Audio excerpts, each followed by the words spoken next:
C'est un premier combat professionnel qui va se mettre aux reprises avec Adiaro Roberto. Et je vois que c'est un combat qui va appliquer que tout le plus va apprécier beaucoup parce que c'est les boxeurs qui ont des styles de jeu et surtout Adiaro. Les deux sont des Brinois. Je crois qu'ils vont donner un bon spectacle et tout le monde va apprécier parce que c'est des boxeurs de qualité. Et ce que je dis, vous voyez de loin que c'est un combat qui va, tout le public Brinois va apprécier beaucoup. C'est pas quelque chose de tout là. Je sais que mon poulet aussi va essayer de se défendre bien pour pouvoir avoir la victoire. Mais lorsqu'on regarde déjà John Bray, lorsqu'on regarde le début de ce combat, on voit que Adiaro est bien lancé parce qu'Adiaro essaie de trouver des failles au niveau de Kevin Jérôme. Vous savez, c'est un combat, je vous ai dit tout à l'heure que c'est un combat que tout le public va apprécier parce que les deux se connaissent très bien. Et en amateur, ils sont en professionnel maintenant. On va essayer de montrer de quoi ils sont capables parce que le combat va être un combat très serré, je vous avoue. Oui, un combat très serré. On le voit déjà sur les rings avec Adiaro qui est en train de chercher coûte que coûte des failles chez Kevin. Les deux. Le Kevin aussi n'est pas assez un petit boxeur. Et ça, je vous ai dit, d'attendre de voir, il y a un beau combat. Donc on va célébrer ensemble. Oui, parce qu'on voit les deux qui ne se lâchent pas. On dirait que c'est le rang d'observation qu'on a l'habitude de le dire. Et c'est ça, je vous dis. Et s'il n'y a pas blessure par hasard, ils vont jusqu'à les 8 ronds là. Je crois que tout le plus béninois va apprécier beaucoup ce combat. Parce qu'ils sont les deux, ils ont le style, tu vois. Et c'est les deux qui se. Adiaro vient de lui envoyer. Non, c'est l'autre qui avait envoyé, puis l'autre s'est répliqué en même temps. C'est comme ça la boxe. Si tu n'arrives pas à répliquer, c'est pas bon. Et l'autre s'est engagé, et l'autre s'est répliqué en même temps. Ouais, ils ont un style de jeu. Et on voit que l'autre a du punch. Il ne va pas laisser Adiaro faire cette grimace. Tu vois, c'est lui qui est en attaque. Oui, c'est lui qui est en attaque. Qui va démontrer par A plus B qu'il est bel et bien un Béninois qui vient pas précisément à pouvoir de domaine. Et l'autre va te montrer qu'il est au stade de Kourou. Donc on voit que bon, c'est les deux quartiers phares du Bénin. Donc ils vont se montrer tout à l'heure. Ils se montrent qu'il y a, mais ils voient que ça va donner beaucoup de choses. Ils se montrent de corps. Et le travail de corps, c'est ça qui continue. Personne ne veut lâcher sa date et c'est la fin de la première reprise. Et déjà la fin de la première reprise entre Raoul Adiaro et Kevin Jérôme. On salue le secrétaire général du comité national olympique béninois, M. Fernando Ressou, qui vient de faire son apparition ici. Il n'aurait jamais loin des grands rendez-vous, des grands événements.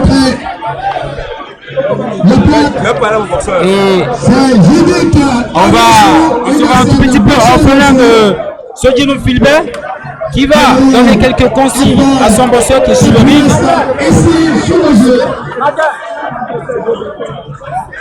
D'amis, pour le dire, ce sera une longue et belle soirée pugilistique pour les amoureux du Nobla. Encore 4 combats en dehors de ce que nous sommes en train d'assister actuellement. C'est que nous avons encore 4 belles affiches.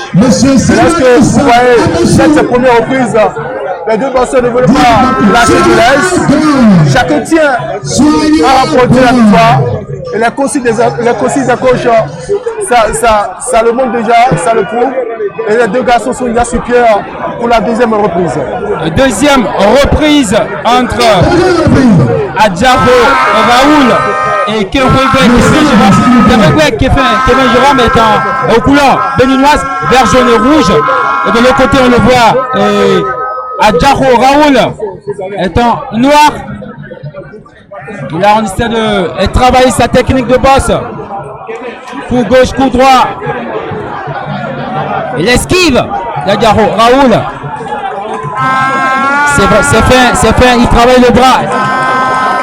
Il essaie de... Je vous ai dit tantôt que c'est un combat qui va beaucoup, que le plus béninois va beaucoup apprécier parce que les deux boxeurs se connaissent très bien. se sont battus par un amateur. C'est un combat, tu vois. Les deux boxeurs sont des boxeurs.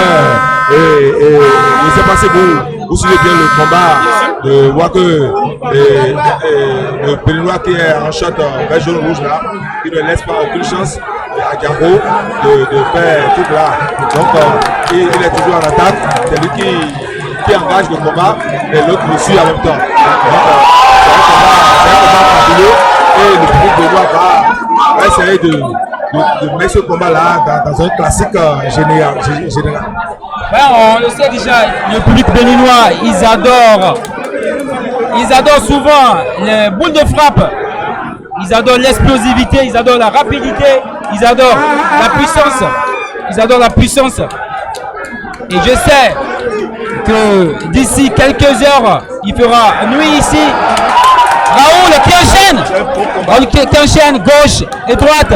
Ensuite, il essaie de travailler les bras de son adversaire, histoire de fatiguer un peu. Et de l'autre côté, il y a du répondant. Du côté de Moïse. Et plutôt Kevin Jérôme. Et l'esquive, tout à l'heure, on l'a vu sur le côté gauche. Les deux boxeurs se connaissent déjà. Et vous l'avez senti sur le ring que chacun essaie de miser sur sa force, sur ses potentialités pour descendre son adversaire. Lorsque vous regardez très bien Raoul, il essaie de lancer des pics, mais il n'arrive pas à encore toucher. Mais Kevin essaie d'encaisser le coup parce que c'est un bon encaisseur. Et après de répliquer, on dirait que Kevin, il y a la réplique, l'action avant la réaction, mais on veut le voir plus dans l'action. On veut le voir un peu plus dans l'action, ça travaille beaucoup, des deux côtés. Je crois que c'est une bosse. Vraiment, il baisse pas sa garde, mais le défaut du côté de Raoul, c'est que il met pas, dans sa garde, il n'arrive pas à fixer son adversaire. Parce qu'il monte la garde, mais il faut qu'il réussisse à fixer son adversaire. Oui, là, Raoul essaie d'attaquer, mais malheureusement, il laisse sa garde ouverte. C'est ça qui profite souvent que là. Et c'est la fin de cette reprise. Lorsque vous avez cette reprise, vous voyez que Raoul essaie de mener la danse. Malheureusement, que Kevin l'a un peu touché par quelques coups. Je crois que c'est du tic-tac. Et quand tu donnes le gauche, tu donnes le droit. Oui, et puis on essaie de chercher l'équivoque. Mais les deux essaient de travailler vraiment leur technique de boss. Oui, c'est ça que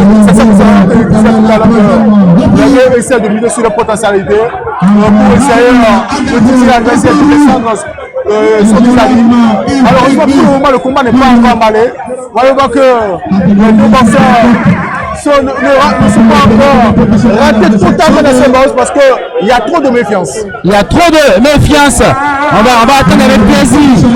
Avec plaisir, comme je le disais, la fin de ce temps de latence pour revoir ce que va nous donner, pour nous réserver la troisième reprise. On attend des coups de boutoir. On veut voir l'adversaire au tapis. On veut des KO, comme on l'a eu tout à l'heure avec le jeune Zano et Damien. Et il faut le dire en de pareilles occasions parce que tout à l'heure on l'a entendu, il y aura des anciens bosseurs qui seront décorés à juste titre, faut le dire, pour les services rendus à la nation. Alors, M. Dino Philibert, je le rappelle encore, il s'est 2 fois champion d'Afrique, 17 combats. Le poulet de Sodi Philibert sur les risques, il a pour qui est poulet. Donc c'est normal, il nous parlait tout à l'heure de son poulain.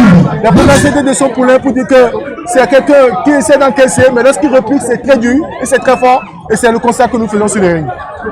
Lorsqu'il réplique, c'est très dur, c'est très fort, c'est le combat que nous faisons, mais il y a de la technicité, la reprise de la troisième reprise ici. On a vu le crochet du